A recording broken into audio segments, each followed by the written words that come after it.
Alright, so today for you guys, you will have fully completed your idea generation. So you have your alphabet of different letter forms that we can see here. So yours should look very similar to this, and you'll also finish your annotation.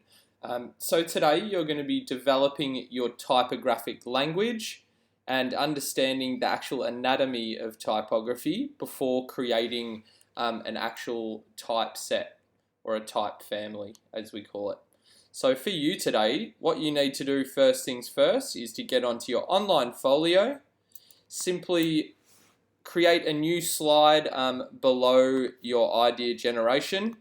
We're going to get rid of this stuff here.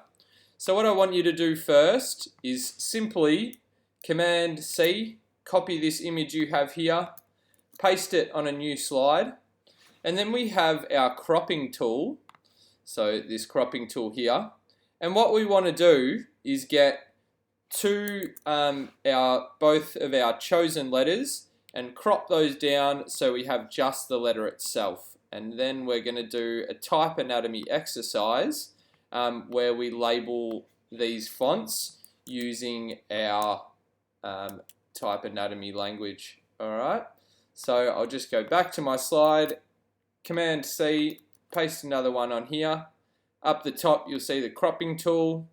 Again, we're just going to crop down, so I have the letter G and the letter K chosen, so they are my two here. So we're going to make those nice and big so you can see it and it's easy to label. Alright. So for the next step, we're just going to create the title. So we can copy our title over, that'll paste in the same place, and this is just going to be called Typography Anatomy. Alright, so for the next step, what you need to do is go to your Google Classroom under Classwork, and then you will see Class 6 Instructions Type Anatomy. We're simply going to open that up. Alright.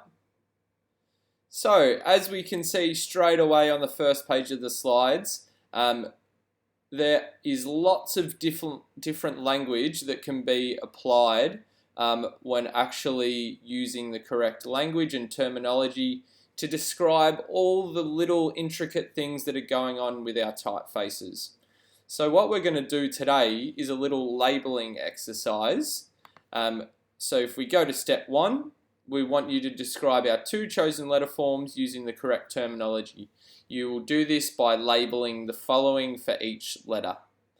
Alright, so we have a list of things here that I want you to label on your letter form for each of them, and you'll be doing that on your online folio. Alright, so it's important that we start first with the baseline and the X height. So on page 1, you have this as a guide. Our X height is simply the bottom of our lowercase letters and the top of our lowercase letters. Alright, so this doesn't include anything hanging over or going above here.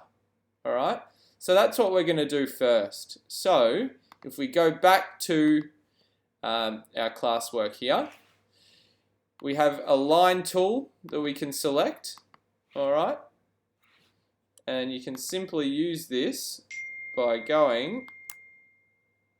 holding shift will allow you to draw a straight line, and there we go, we have our line. So we do want to make this one just dashed, so you can see this tool here, and we can simply Command C and Command V and paste this on here.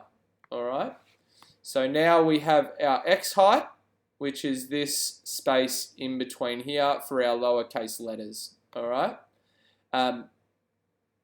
Then next we want to list our baseline. Alright. So we need to draw a new line that isn't dashed. So this is where the bottom of our letter reaches. You will see this on your type anatomy example here. The baseline is the very bottom of the X height, and then we have a secondary baseline, we can see down the bottom here, where our descenders hit. Okay, So what I want you to do, simply, it's going to be so we can see a thick one and a broken one for each of those. So what we're going to do, we're going to get our text tool. We're going to highlight this here. You might need to make your type really small. So baseline. We're going to list that there. Then what we're going to do for the top one, this is going to be our X height. Then, so at that point, you would have completed these two here. So for the next step, we're going to pick the ascender and the descender, okay? So let's go back to our folio. As we can see, anything above the X height, if you've got a lowercase letter, will be called an ascender, so going upwards. Anything below will be a descender. So for the letter G, we only have a descender. So again, I'm going to use my line tool, draw a line, and then I can simply copy and paste my text box to reuse. And we're going to write descender there. Okay. Again, if you don't know what these words mean, go back to slide 1. Look on the information here, and we can see descender where the letter P is, and that points that is the part hanging down. So the next step for us is to list the counter.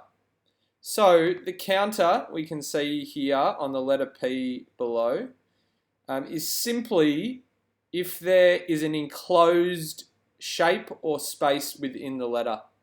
So if we go to our type, I do have an enclosed space in the letter G. So I'm simply going to draw a line from there.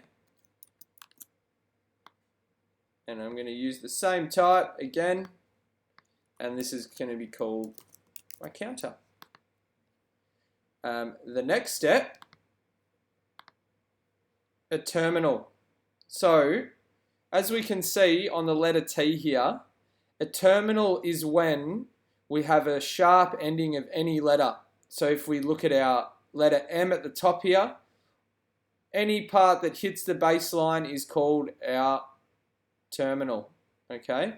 So unfortunately, with the letter G, we actually do have one. So this open part.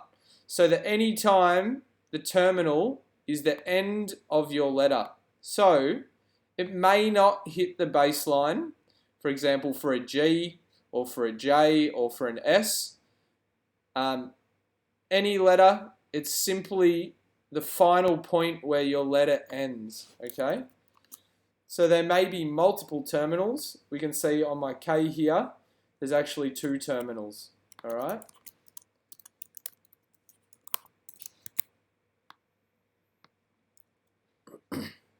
So our instructions, the crossbar next, okay?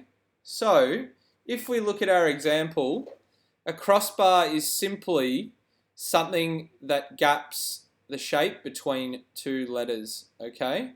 So unfortunately, with the letter G, there is no crossbars, okay? So if you have an A or a B or an, I think those might be the only letters, an A or a B, there might be a couple more, I'm sure. But a crossbar is the link between 2 lines. So if you don't have it, you don't need to label it. The next one, a stem. So that's when there is, if we can see, a perfectly straight line that goes from the top to the bottom. So this will be for a T or an I. But with the G as well, we don't have a stem. The next one, a shoulder. Okay, so if we can see on the letter H here, the shoulder is when there is an arching line that connects one leg to the other leg. All right. So again, with the G, we can see there is no shoulder. Yep. So that is essentially all we need to do for a lowercase g. All right. So I might move on to the K quickly and do the same thing. Actually, I might just let you guys go ahead from there. If you want to look on the Just My Type exemplar, the K will be also finished. So if you're doing a capital letter, you will be able to label that as well. So that is our first part of the task. The second part, very simple. I just want you to create a text box here. I'm going to write typography